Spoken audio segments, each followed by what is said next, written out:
Mga ka-DIY, welcome back to our YouTube channel. So for today, ito na yung part 2 ng ating air compressor video.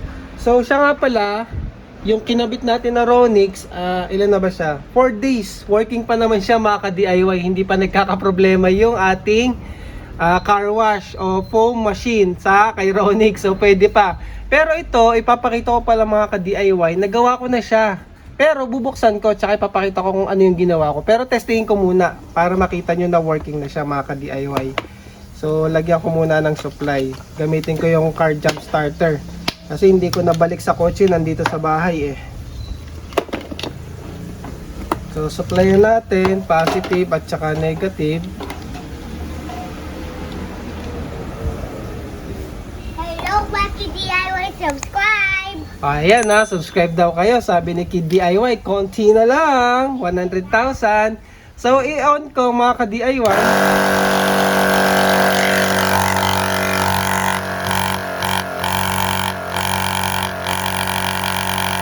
So working na siya. Buhayin ko at patayin ko ulit. So wala nang problema, hindi kagaya dati na stuck siya, minsan gagana, minsan mabubuhay. So sabi, base sa nabasa ko, armature daw yung problema. So binuksan ko siya at bubuksan ko ulit para makita nyo mga ka-DIY kung ano yung ni-repair ko. So connected din naman dun sa armature pero hindi mismong armature yung problema. So ayun, buksan natin, madali lang naman. Para sa may mga ganitong compressor, so makikita nyo pa paano siya i-repair. Basta yung problema is sa carbon, sa brush, sa contact. So madali lang mga ka-DIY. Makikita nyo pati yung motor nito. Kumpara dun kay Ronix, mas solid yung motor nito at mas malaki mga ka-DIY. So ayun. Kailangan lang natin tanggalin yung mga tornilyo. Medyo madami lang na tornilyo pero sige.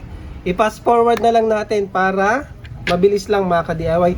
Ito pala cover lang to. Plastic lang to mga ka-DIY. Hindi siya heatsink ha. Joke time lang yan. So para sa may mga ganitong pump na may problema, para sa inyo itong video na to. So fast forward na natin mga ka-DIY.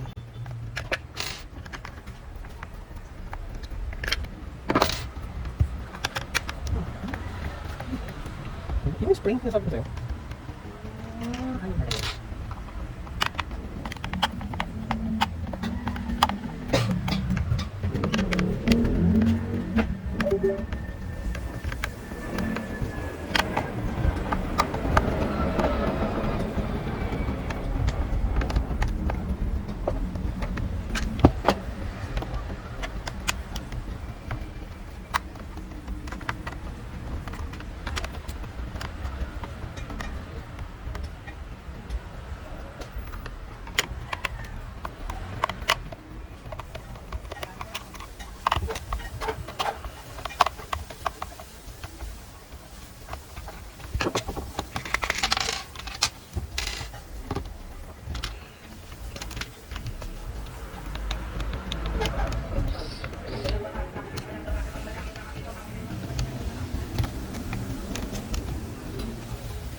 So ayan mga ka-DIY, natanggal na natin yung mga cover. Ito, tsaka yung mismong tornilyo na dalawang mahaba na naghahawak sa kanya mga ka-DIY.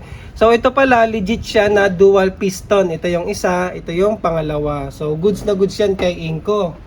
Ngayon, ito yung sabi ko sa inyo, hindi ko siya matanggal kasi yung motor nakalak yung, anong bang tawag dito? Yung piston tsaka itong counterweight na to, andito yung tornilyo. So ang ginawa ko mga ka-DIY, para mabaklas yan, so yun lang kasi yung problema ko talaga kaya hindi ko siya mabuksan nung una. Wala ko mailusot. Binutasan ko na lang yung gilid, o ba? Diba? So maluluwagan ko na siya. Yun na lang kasi yung naghahawak eh. So pag nagre-repair pala kayo nito, posible rin magka-problema yung switch, no? So i-check nyo din yan, madali naman palitan yung switch. Pero kapag okay naman yung switch, so sa loob na tayo, kagaya ng aking ginagawa ngayon. So ito, ayan o, 'di ba, binutasan ko siya. So mabubuksan na natin yan. Maluluwagan na natin. Medyo mahigpit lang kasi tinodo ko yun eh. Ayun. So ayun. Maluluwagan na natin yan mga ka-DIY. Kailangan lang maluwagan. Tapos okay na yan. Para lang yung electric fan eh. Ganun din sa kabila. Binutasan ko din. Wala eh. Wala akong Allen wrench na kasya kasi. Ito lang yung naisip kong paraan. Cover lang naman yan eh. Okay lang yan. Kasi mayroong cover pa naman na orange or dilaw. So matatakpan pa rin yung butas na yan kung sakali. So ayun, naluwagan ko na siya. Andito yung wire natin, tanggalin natin. So mahuhugot ko ba to? Alam ko nahugot ko to eh.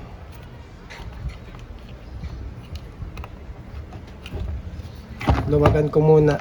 Kahit itong isang piston lang, tanggalin nyo tong isang piston. Yung isa madali na eh, pag natanggal na yung isa. So, tanggalin nyo lang din tong 4 na screw.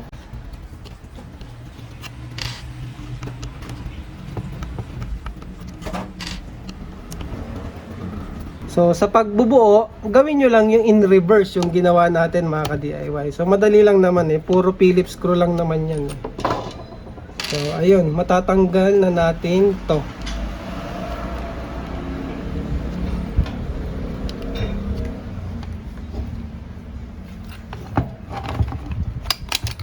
Ayun. Pahuhugot na siya mga ka-DIY. So, ayan. So, ito yung motor natin. Tanggalin natin sa loob. So, ayan. Tanggal na siya. Maganda pala dito sa motor na to is naka-bearing na siya mga ka-DIY. Yun, medyo malakas siyang magnet. So, malaki yung motor niya mga ka-DIY, no? Tapos naka-bearing siya, hindi bushing. Bearing to, bearing din yung sa kabila. Ayun, naka-bearing.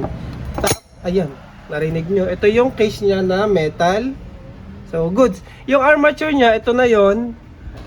So, makikita nyo, malinis naman na yung contact. Wala namang build up. Minsan kasi dyan, may konti lang ang kinaskas. Ayan, may konting itim. Nangingitim yan, so nawawala na ng contact. Pero dito, maayos naman siya mga ka-DIY. So, anong naging problema? Ay, ito po. Yung ating carbon, kita nyo 'di ba nakaalsa?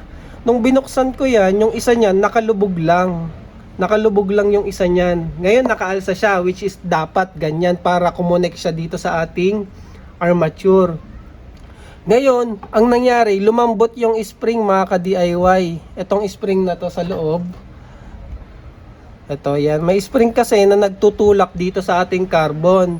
So, itong spring na to, siguro sa katagalan na lumambot na siya. So nakaganyan na lang siya, nakalubog. So naka-stack. Kaya wala tayong contact. Yung armature natin, hindi na nagkakaroon ng contact dito sa carbon brush natin. So yun po yung naging problema. So yun. So nung in-stretch ko lang, tinanggal ko nga siya. Ayan o, natatanggal naman yan eh. Tapos in-stretch ko lang. Kung may bago kayong spring, pwede nyong palitan. Hanapin nyo lang yung kasukat. Eh ako wala naman. So yun na lang muna. Binanat ko lang siya mga ka-DIY para medyo magkaroon ulit ng konting